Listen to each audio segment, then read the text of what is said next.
करवा चौथ, संपूर्ण कथा और विधि। नमस्कार दोस्तों, आज मैं आपको सुनाने जा रहा हूं एक ऐसी कहानी जो हर विवाहित स्त्री के दिल को छू जाती है।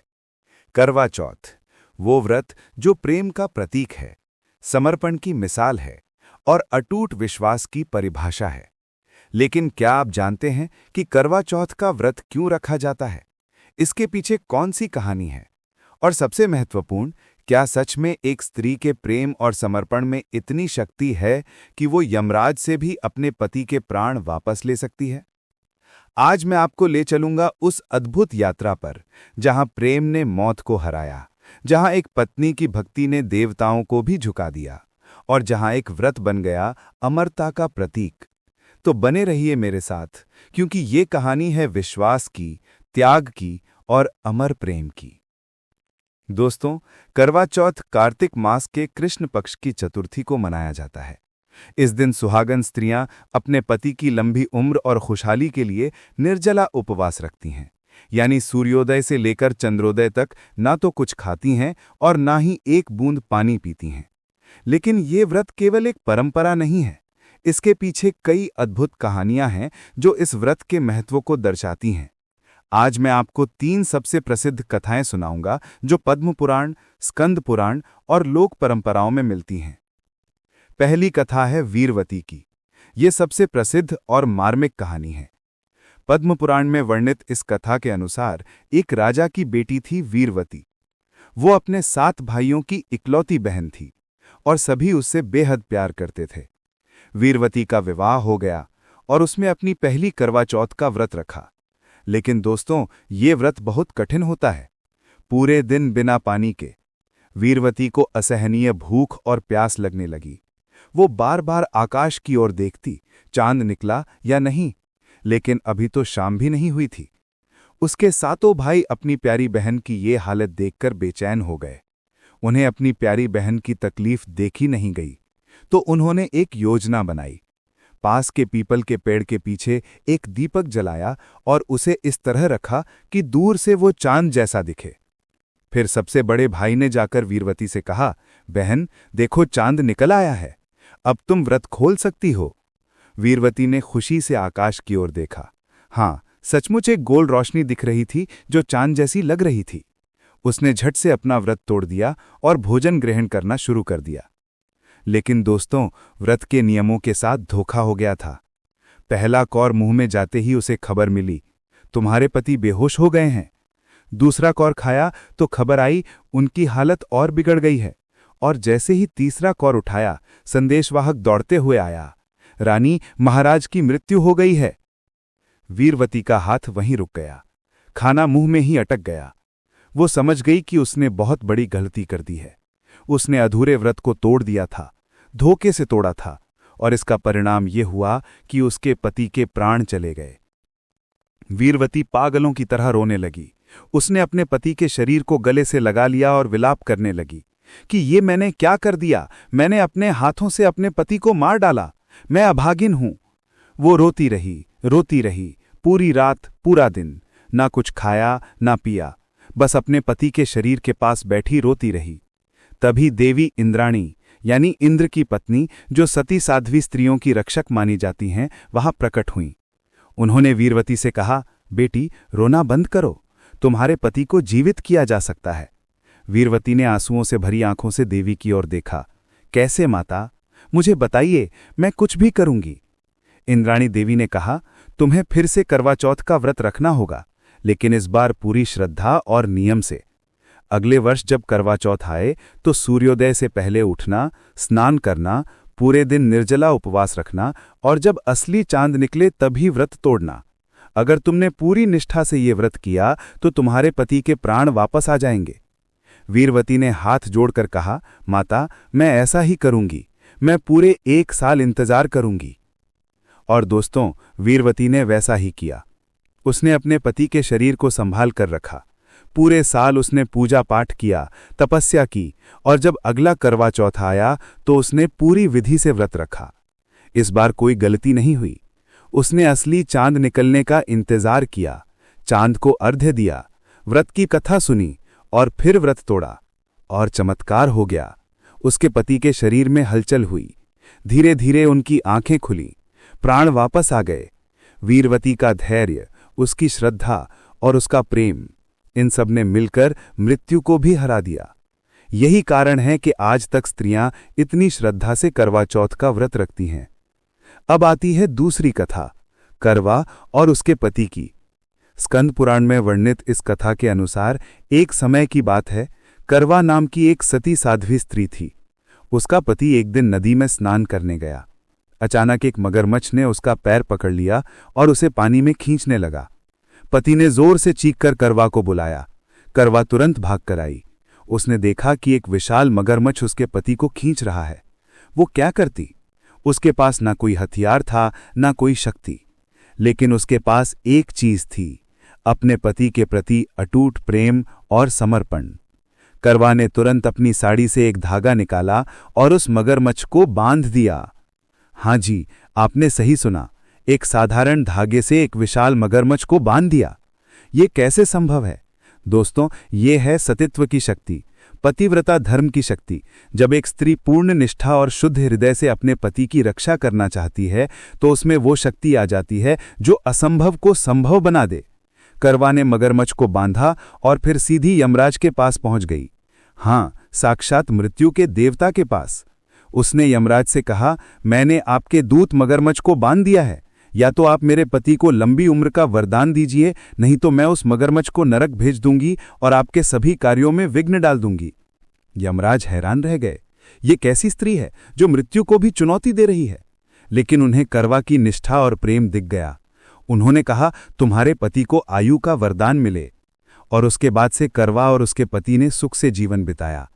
इसी करवा के नाम पर यह व्रत करवा चौथ कहलाता है और ये सिखाता है कि पति के प्रति सच्चा प्रेम और समर्पण किसी भी विपत्ति से बचा सकता है। तीसरी कथा है सत्यवान और सावित्री की। ये कथा महाभारत के वन पर्व में विस्तार से वर्णित है। सावित्री एक राजकुमारी थी जिसने सत्यवान से प्रेम विवाह किया था, लेकिन नारद मुनि ने भविष्यवाणी की थी कि सत्यवान की आयु केवल 1 वर्ष की है। फिर भी सावित्री ने सत्यवान से विवाह कर लिया क्योंकि उसे अपने प्रेम पर पूरा विश्वास था। जब वो दिन आया जिस दिन सत्यवान की मृत्यु होनी थी, सावित्री ने व्रत रखा और अपने पति के साथ जंगल में गई। जब यमराज आए सत्यवान के प्राण लेने तो सावित्री भी उनके पीछे पीछे चलने लगी। यमराज ने कहा, तुम वापस जाओ, तुम्हारे पति के प्राण तो मुझे ले जाने ही हैं। लेकिन सावित्री ने कहा, भगवान, हमारे शास्त्रों में लिखा है कि पत्नी का कर्तव्य है कि वो अपने पति के साथ रहे, तो मैं भी आपके साथ चलूंगी। यमराज प्रभावित हुए और बोले, तुम्हारी भक्ति देखकर मैं प्रसन्न हूं। अपने पति के प्राण के अलावा जो चाहो मांग लो। सावित्री बहुत चतुर थी। उसने पहले अपने सास ससुर की आंखों की रोशनी मांगी, फिर अपने पिता के लिए संतान, फिर अपने पति के राज्य की वापसी और अंत में उसने कहा, मुझे 100 पुत्रों का वरदान दीजिए। यमराज ने तथास्तु कह दिया, लेकिन फिर उन्हें एहसास हुआ, सावित्री पतिव्रता है, वो दूसरे पुरुष से संतान कैसे प्राप्त करेगी? इसका मतलब उसे सत्यवान के प्राण वापस करने ही होंगे। यमराज मुस्कुराए और बोले, तुमने मुझे हरा दिया। तुम्हारी बुद्धिमत्ता, तुम्हारी निष्ठा और तुम्हारे प्रेम के आगे मैं हार गया। लो, तुम्हारे पति के प्राण वापस। और सत्यवान जीवित हो गए। हालांकि ये कथा सीधे तौर पर करवा चौथ से नहीं जुड़ी है, लेकिन ये पतिव्रता धर्म और व्रत की शक्ति को दर्शाती है। इसलिए करवा चौथ के दिन इसे भी याद किया जाता है। अब बात करते हैं करवा चौथ के व्रत की विधि की। ये व्रत बहुत ही सुंदर और विस्तृत परंपरा है। सुबह सूर्योदय से पहले, जिसे सरगी का समय कहते हैं, सास अपनी बहू को खाना खिलाती है। इसमें फल, मिठाई, मेवे और पानी होता है। ये आखिरी भोजन होता है जो स्त्री पूरे दिन में करती है। कुछ जगहों पर सास बहू को साड़ी, श्रृंगार का सामान और उपहार भी देती है। ये परंपरा सास बहू के प्रेम और आपसी सम्मान का प्रतीक है। सरगी खाने के बाद स्त्री का व्रत शुरू हो जाता है।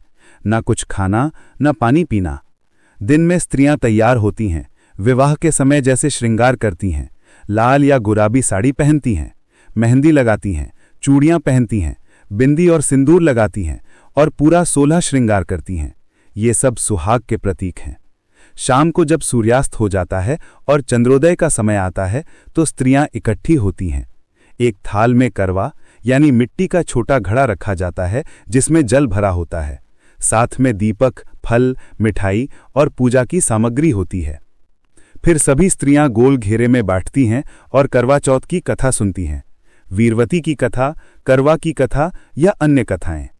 कथा सुनने के बाद सभी अपने अपने थाल को दाईं ओर घुमाती हैं। ये 7 या 9 बार होता है। इसे फेरी कहा जाता है। इससे सभी स्त्रियों के बीच एकता और आपसी प्रेम का भाव आता है। फिर सभी चांद निकलने का इंतजार करती हैं। जैसे ही चंद्रमा दिखाई देता है, सब बाहर आती हैं। एक छलनी या चलनी में दीपक रखकर उसके माध्यम से चांद को देखा जाता है। फिर अपने पति को देखा जाता है। ये प्रतीकात्मक है।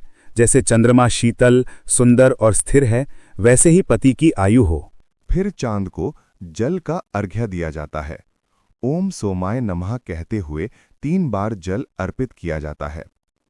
इसके बाद स्त्री अपने पति के चरण छूती है और पति उसे पहला घूंट पानी और पहला कौर भोजन का खिलाता है। ये बहुत ही भावुक क्षण होता है। पूरे दिन की भूख प्यास के बाद जब पति के हाथों से पहला पानी मिलता है तो उसमें प्रेम का वो एहसास होता है जो शब्दों में बयान नहीं किया जा सकता। इसके बाद पति भी अपनी पत्नी को उपहार देता है, साड़ी, गहने या कुछ और। ये उसके प्रेम और सम्मान का प्रतीक है। दोस्तों, करवा चौथ केवल एक व्रत नहीं है। यह है प्रेम का उत्सव, समर्पण का प्रतीक और विश्वास का पर्व। आजकल कुछ लोग कहते हैं कि ये परंपरा पुरानी हो गई है, स्त्रियों पर बोझ है। लेकिन जो स्त्रियां ये व्रत रखती हैं, वे इसे बोझ नहीं मानती। वे इसे अपने प्रेम की अभिव्यक्ति मानती हैं। हाँ, ये सच है कि ये व्रत कठिन है, खासकर जब पूरे दिन पानी नहीं पी सकते। लेकिन ये कठिनाई ही तो इस व्रत को विशेष बनाती है। जब आप अपने प्रिय के लिए कुछ कठिन करते हैं, तभी तो उसकी कीमत होती है। और आधुनिक समय में ये भी देखा गया है कि अब कई पति भी अपनी पत्नी के साथ व्रत रखने लगे हैं। ये एक सुंदर बदलाव है। प्रेम तो आखिर दोनों तरफ से होता है ना। अगर पत्नी पति की लंबी उम्र के लिए व्रत रख सकती है, तो पति भी पत्नी के लिए कुछ कर सकता है।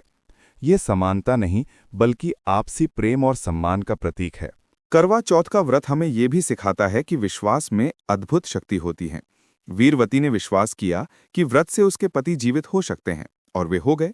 करवा ने विश्वास किया कि वो अपने पति को बचा सकती है, और उसने बचा लिया। सावित्री ने विश्वास किया कि वो यमराज से अपने पति के प्राण वापस ले सकती है, और उसने ले लिए। ये विश्वास ही तो है जो चमत्कार करता है। जब आप पूरे मन से, पूरी श्रद्धा से कुछ करते हैं, तो ब्रह्मांड भी आपकी मदद के लिए तैयार हो जाता है। ये व्रत ये भी सिखाता है कि प्रेम में त्याग होता है। बिना त्याग के प्रेम अधूरा है। जब आप किसी से सच्चा प्रेम करते हैं, तो आप उसके लिए कुछ भी करने को तैयार हो जाते हैं, चाहे वो पूरे दिन भूखे रहना हो या अपनी इच्छाओं का त्याग करना हो। और ये त्याग बोझ नहीं लगता, बल्कि खुशी देता है, क्योंकि आप ये सब अपने प्रिय के लिए कर रहे हैं। करवा चौथ स्त्रियों के एकजुट होने का भी समय है।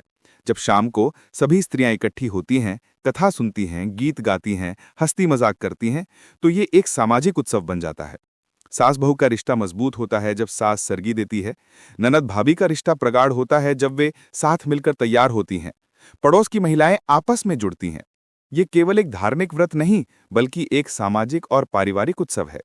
और सबसे महत्वपूर्ण, करवा चौथ पति पत्नी के रिश्ते को और मजबूत बनाता है। जब पति देखता है कि उसकी पत्नी ने पूरे दिन उसकी लंबी उम्र के लिए व्रत रखा है, तो उसका दिल भर आता है।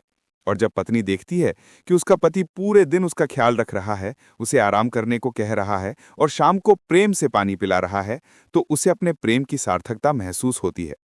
ये छोटे छोटे पल ही तो जीवन को सुंदर बनाते हैं। तो दोस्तों, ये थी करवा चौथ की संपूर्ण कथा और विधि। ये व्रत केवल एक परंपरा नहीं, बल्कि प्रेम, विश्वास, समर्पण और त्याग का जीता जागता उदाहरण है। जब एक स्त्री अपने पति के लिए ये व्रत रखती है, तो वो केवल उसकी लंबी उम्र की कामना नहीं कर रही होती, बल्कि वो अपने प्रेम का इजहार कर रही होती है। वो कह रही होती है कि तुम मेरे जीवन हो और मैं तुम्हारे लिए कुछ भी कर सकती हूं। और यही तो है सच्चे प्रेम की परिभाषा। प्रेम कोई शब्द नहीं, प्रेम एक भावना है, एक समर्पण है, एक विश्वास है। करवा चौथ हमें यही सिखाता है कि प्रेम करो, पूरे दिल से करो और अपने प्रेम को कर्म से दिखाओ, केवल शब्दों से नहीं। अगर आपको ये कहानी पसंद आई हो तो लाइक करें, शेयर करें अपने परिवार और दोस्तों के साथ, खासकर उन लोगों के साथ जो करवा चौथ का व्रत रखते हैं। कैसा लगता है ये अनुभव? और अगर कोई पुरुष देख रहा है तो बताइए, क्या आप भी अपने पत्नी के साथ व्रत रखते हैं या रखने की सोच रहे हैं? दोस्तों, मैं आपको करवा चौथ से जुड़ी कुछ और रोचक बातें भी बताना चाहता हूं। क्या आप जानते हैं कि करवा चौथ केवल उत्तर भारत में ही नहीं, बल्कि अलग-अलग राज्यों में अलग-अलग नामों और तरीकों से मनाया जाता है। पंजाब में इसे बहुत धूमधाम से मनाया जाता है और वहां की सरगी की परंपरा बहुत खास होती है। राजस्थान में इस दिन विशेष गीत गाए जाते हैं जिन्हें बयाना कहते हैं। हरियाणा में भी ये व्रत बहुत महत्वपूर्ण माना जाता है और पूरा परिवार इसमें शामिल होता है। मध्य प्रदेश और उत्तर प्रदेश में तो करवा चौथ का बाजार ही सज जाता है। हफ्तों पहले से बाजारों में विशेष साड़ियां, चूड़ियां, मेहंदी और श्रृंगार का सामान बिकने लगता है। दुकानों में करवे यानी मिट्टी के घड़े की विशेष सजावट होती है। कुछ करवे बहुत सुंदर तरीके से रंगे और सजाए जाते हैं। उन पर मोर, फूल और पारंपरिक डिजाइन बनाए जाते हैं। ये करवे बाद में घर की सजावट के रूप में भी रखे जाते हैं। गुजरात में हालांकि ये व्रत उतना प्रचलित नहीं है, लेकिन वहां रहने वाले उत्तर भारतीय परिवार इसे बड़ी श्रद्धा से मनाते हैं। मुंबई और दिल्ली जैसे महानगरों में तो करवा चौथ एक बड़े उत्सव का रूप ले चुका है।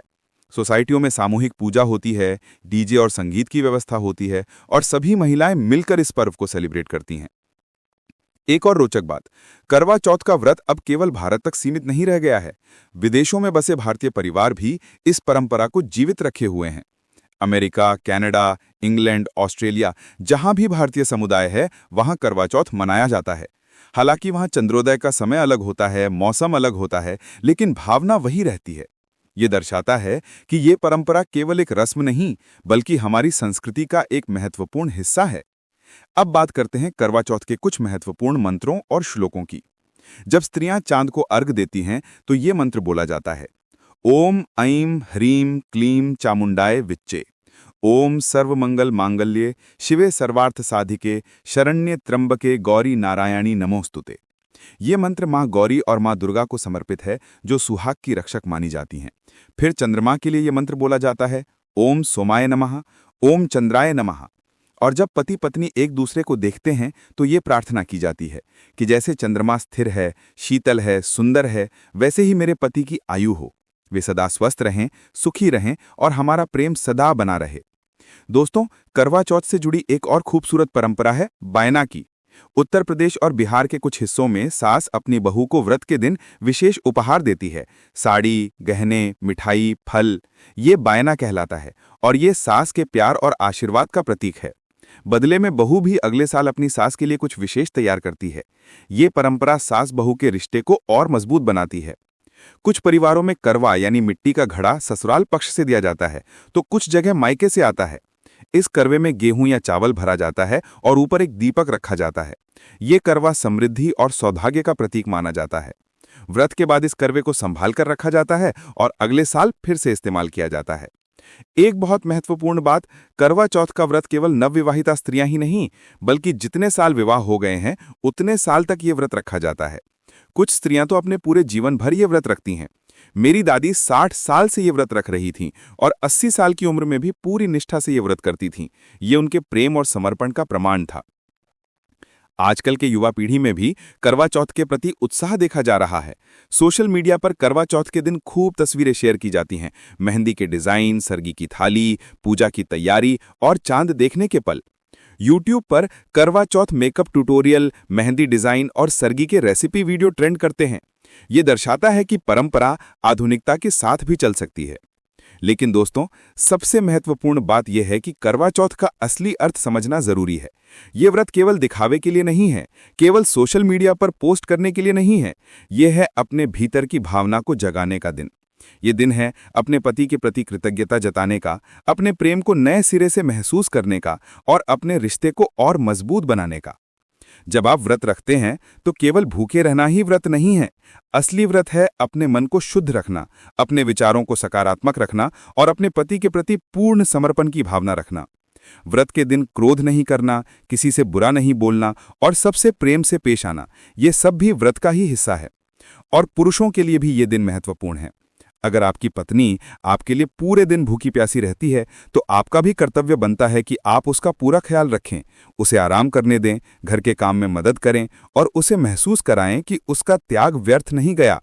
शाम को जब आप उसे अपने हाथों से पानी पिलाएं तो पूरे प्रेम से पिलाएं। ये छोटा सा पल आपकी पत्नी के लिए पूरे दिन की थकान भुला देने वाला होता है। करवा चौथ हमें ये भी सिखाता है कि जीवन में कुछ चीजें त्याग मांगती हैं।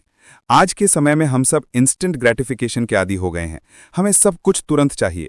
लेकिन करवा चौथ सिखाता है कि कुछ चीजों के लिए इंतजार करना पड़ता है, धैर्य रखना पड़ता है। पूरे दिन की प्रतीक्षा के बाद जब चांद निकलता है तो वो खुशी कितनी अद्भुत होती है। यही तो जीवन का सार है। संघर्ष के बाद मिलने वाली सफलता का मजा अलग होता है। मैं आपको एक छोटी सी कहानी और सुनाता हूं जो मेरी अपनी दादी ने सुनाई थी। एक बार एक युवा लड़की ने पहली बार करवा चौथ का व्रत रखा। दोपहर होते होते उसे बहुत तेज भूख और प्यास लगी। वो परेशान हो गई और रोने लगी। उसकी सास ने उसे समझाया, बेटी, ये व्रत तुम अपने पति के लिए रख रही हो। जब तुम्हें प्यास लगे तो अपने पति के चेहरे को याद करो, जब भूख लगे तो उनके प्रेम को याद करो, और जब मुश्किल लगे तो सोचो कि तुम्हारे इस एक दिन के त्याग से तुम्हारे पति की उम्र बढ़ रही है। लड़की ने वैसा ही किया। उसने हर बार जब कठिनाई महसूस की अपने पति को याद किया, और शाम को जब चांद निकला और उसने व्रत खोला तो उसे ऐसा लगा जैसे उसने जीवन का सबसे सुंदर अनुभव पाया है। यही है करवा चौथ की खूबसूरती। ये केवल एक दिन का व्रत नहीं, बल्कि प्रेम की परीक्षा है, समर्पण का प्रमाण है और विश्वास का उत्सव है। जब दो लोग एक दूसरे के लिए कुछ करने को तैयार होते हैं तो उनका रिश्ता अटूट हो जाता है। तो दोस्तों, इस करवा चौथ पर चाहे आप व्रत रखें या ना रखें, अपने जीवन साथी के प्रति कृतज्ञता जरूर व्यक्त करें। उन्हें बताएं कि वो आपके लिए कितने महत्वपूर्ण हैं। छोटी छोटी बातों में प्रेम छुपा होता है। एक मुस्कान, एक स्पर्श, एक शब्द। करवा चौथ हमें ये याद दिलाता है कि प्रेम को जीवित रखने के लिए प्रयास करना पड़ता है, समय देना पड़ता है और समर्पण दिखाना पड़ता है। अंत में मैं आप सभी को करवा चौथ की हार्दिक शुभकामनाएं देता हूं। सभी सुहागन स्त्रियों को मेरा आशीर्वाद कि उनके पति सदा स्वस्थ रहें, सुखी रहें और लंबी उम्र पाएं। और सभी पुरुषों से निवेदन है कि अपनी पत्नी के त्याग और प्रेम की कद्र करें, उनका सम्मान करें और उन्हें वो प्यार दें जिसकी वे हकदार हैं। करवा चौथ की कहानियां हमें सिखाती हैं कि प्रेम में असीम शक्ति है। वीरवती का प्रेम मृत्यु को हरा सकता था, करवा का समर्पण यमराज को झुका सकता था, सावित्री का विश्वास काल को भी पीछे हटा सकता था। तो सोचिए, अगर आप सच्चे दिल से प्रेम करें तो आप कितना कुछ हासिल कर सकते हैं। अगर आपको ये वीडियो पसंद आया हो तो प्लीज़ लाइक करें, शेयर करें अपने परिवार और दोस्तों के साथ, खासकर उन लोगों के साथ जो करवा चौथ का व्रत रखते हैं। और हाँ, सब्सक्राइब बटन दबाना ना भूलें ताकि ऐसी और कहानियां आप तक पहुंच सकें। कमेंट सेक्शन में बताएं आपकी करवा चौथ की यादें, आपके अनुभव और आपके विचार। जय माता की। सभी का जीवन सुखमय हो। धन्यवाद।